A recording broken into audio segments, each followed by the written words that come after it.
je m'appelle Bernard Laye. Mon épouse Sylvie travaille dans le milieu hospitalier. Nous avons 3 enfants et nous avons 7 petits-enfants. J'ai une formation de comptable au départ et j'ai intégré la CLC en février 1993. Mais avant, j'avais travaillé 13 ans dans une entreprise de transport. Je suis salarié CLC encore juste quelques jours puisque je suis à la retraite à partir du 1er octobre de cette année. Alors j'ai occupé 2 postes différents dans mon parcours à la CLC. En premier, donc, comme je vous ai dit, j'ai une formation comptable, donc je suis venu à la CLC pour un poste dans le service comptabilité. Plus tard, la direction de la CLC, le conseil d'administration, m'a demandé de prendre le poste de la direction logistique. À cette époque, la CLC était encore à la Bégude de Mazin, donc dans les bâtiments d'origine, je dirais. Déjà, quand j'ai intégré la CLC en 93, de suite, j'ai eu la conviction que la CLC aurait besoin de déménager. Quand j'ai pris le service logistique, on avait 5 lieux de stockage différents, donc ce qui donnait un travail très fastidieux, pénible pour trouver les stocks là où ils étaient dans les différents entrepôts. Donc ça devenait très difficile, même voire des fois impossible. Dès 2001, avec la direction et le conseil d'administration, on a pris la réflexion d'un futur déménagement. Alors on a fait beaucoup d'allées-venues, que faire des anciens locaux et où aller surtout. Et nous avons déménagé en février 2007, là où nous sommes aujourd'hui, donc à Montélimar Sud. Cette période n'était pas facile du fait qu'il y avait besoin d'une conviction forte pour entreprendre ce déménagement. C'était à quelque part déraciner l'histoire de la CLC. Mais d'un autre côté, il y avait aussi, même sur l'ensemble du personnel, une grande motivation parce qu'on savait qu'on allait sur quelque chose de nouveau, de neuf, qui est tout à fait fonctionnel aujourd'hui et je dirais c'est à la fois difficile mais motivant. Alors le retour que j'ai sur mon activité à la CLC, c'est que la CLC est une œuvre au service de l'Église chrétienne en général, quelle que soit la dénomination du groupe ou des personnes. Et j'ai rencontré beaucoup de personnes d'horizons totalement différents au niveau de foi chrétienne. Chacun avait sa manière de vivre sa foi, même dans l'équipe CLC. Nous ne sommes pas tous dans le même milieu chrétien. Et cela a été une très grande richesse. Et le côté international de la CLC, j'ai pu participer à des conventions à la CLC internationale, m'a fait voir alors là différentes culture. Là aussi, ce fut une ouverture positive, très positive, de voir les autres cultures être au service de Dieu également. Alors l'intégration de ces différences, puisque c'est quand même des différences de manière de voir les choses, c'est déjà de ne pas se bloquer, puisqu'on a tous l'héritage d'une culture chrétienne, familiale, culturelle, et ne pas se bloquer, de dire ah mais ce que je pense c'est la bonne manière de vivre sa foi, c'est la bonne manière de prier. Alors j'avoue que parfois j'étais un petit peu choqué, mais j'ai toujours essayé de garder une ouverture tout en gardant mes racines. Je ne me suis pas déraciné de mon socle, mais je dirais quelque part, j'ai rajouté des branches à l'arbre qui était en train de se construire et ça a été la richesse. Ne pas se bloquer, il faut à la fois l'ouverture mais garder ses racines.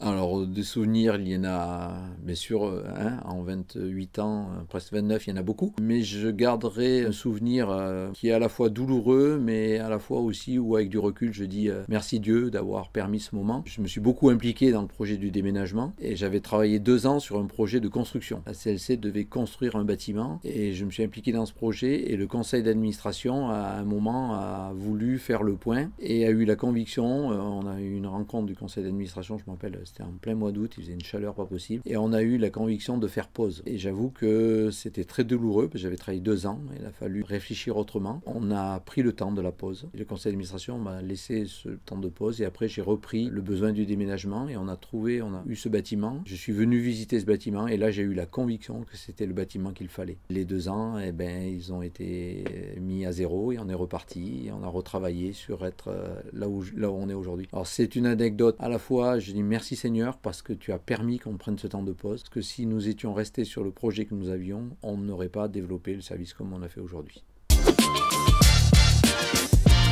Alors oui, c'est très délicat parce que on va dire on a Dieu 24 heures sur 24 dans les décisions journalières, et à la fois c'est aussi quand même un privilège. Je peux dire que j'ai eu le privilège d'avoir eu des collègues de bureau qui sont venus prier avec moi dans mon bureau parce que j'en pouvais plus. Donc ça, je mesure le privilège, c'est le privilège de travailler ensemble pour Dieu. La difficulté, c'est aussi de dire ben voilà, je dois prendre une décision. Alors sur certaines décisions, quelque part on a notre propre propre responsabilité. Dieu nous donne aussi des capacités, il suffit de les mettre en œuvre. Il faut avoir la sagesse entre mettre en œuvre nos capacités et faire des choix où Dieu nous montre les choses. C'est vrai que c'est un défi, travailler dans une mission. Alors j'ai toujours eu la conviction de travailler dans une entreprise chrétienne et pas dans une chrétienne entreprise. Pour moi, le mot entreprise exige des règles de base, relations clients, fournisseurs, État, salariés, et après chrétienne, on ne fait pas n'importe quoi. Il y a devant les futurs responsables et les responsables actuels des changements importants pour pouvoir rester présent dans le domaine de la distribution de la littérature. On sait bien que l'activité purement libraire n'est pas simple à tenir dans un équilibre financier. Tout à l'heure, je parlais d'entreprise, l'équilibre financier doit être là. Alors je souhaite qu'ils puissent prendre les bonnes décisions, de faire les choses autrement, de rendre les lieux de librairie autres que peut-être purement librairie, que la CLC, que les directeurs de la CLC puissent poursuivre dans l'innovation pour continuer l'activité en bénédiction pour l'Église chrétienne et pour tous nos clients. C'est pas simple d'être dans un cadre missionnaire, mais c'est aussi une responsabilité qui demande de mettre Dieu devant et de savoir dire ben voilà, Dieu nous a montré cette chose, on va entreprendre même si on ne sait pas tout de suite. Et je pense qu'aussi le regard de la CLC internationale, puisque la CLC existe dans plusieurs pays, la CLC internationale peut être un appui pour la CLC France. Ce qui se passe dans d'autres pays peut être, je dirais, du coupé-collé peut-être pour la CLC France. Effectivement, on sait que le métier purement libraire est difficile en termes de marge et en termes d'équilibre financier. Une location d'une librairie dans une grande ville, ça demande des fonds. Je pense que le défi va être de trouver pour faire venir du monde en librairie. Aujourd'hui, le marché Internet, il ne faut pas l'ignorer, on y est dedans et il faut continuer. Mais si on veut avoir des clients dans nos librairies, il faut peut-être leur proposer autre chose que le livre, c'est-à-dire de l'événementiel, des temps de rencontre. Il ne faut pas transformer nos librairies en églises, mais il faut animer nos librairies. Il y a eu plusieurs livres, bien sûr. J'ai plusieurs titres dans ma tête, mais je pense particulièrement à un livre. Je vous l'ai amené, c'est Les rythmes de la grâce. Alors, je ne sais pas si les gens ont lu ce livre. Et le sous-titre indique « Trouver l'intimité avec Dieu dans ma vie de dingue ». Là, ce livre, je l'ai lu à une période où j'avais l'impression d'être comme les disciples sur la barque. Et là, il y avait la tempête et la mer était en furie. Et je me suis dit, mais Christ, mais Dieu, tu es où?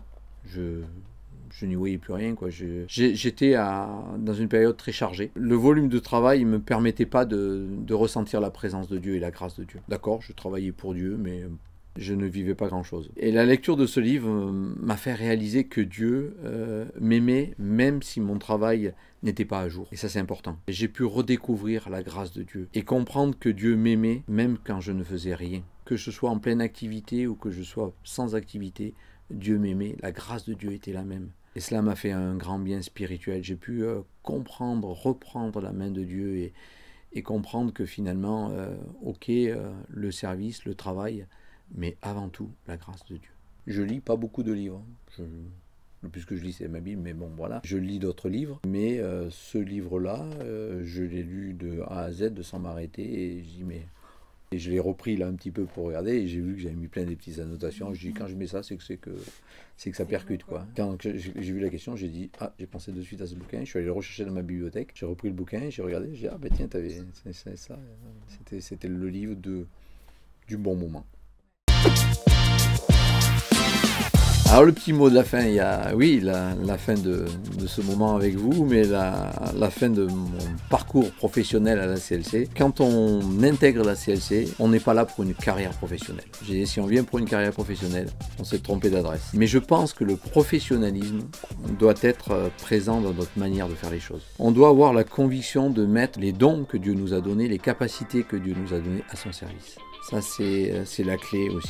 Les défis sont grands, du fait de, comme je disais tout à l'heure, la fragilité du métier. Mais la CLC a 70 ans, donc elle a traversé déjà beaucoup de défis. Et elle en aura d'autres et elle les traversera avec l'aide de Dieu. J'aimerais pour finir laisser deux textes de la Bible. Le premier, c'est dans Deutéronome 8, le verset 2. « Souviens-toi de tout le chemin que l'Éternel, ton Dieu, t'a fait faire pendant ces 40 ans. » Alors c'est 40 ans, c'est 29 ans, mais souviens-toi.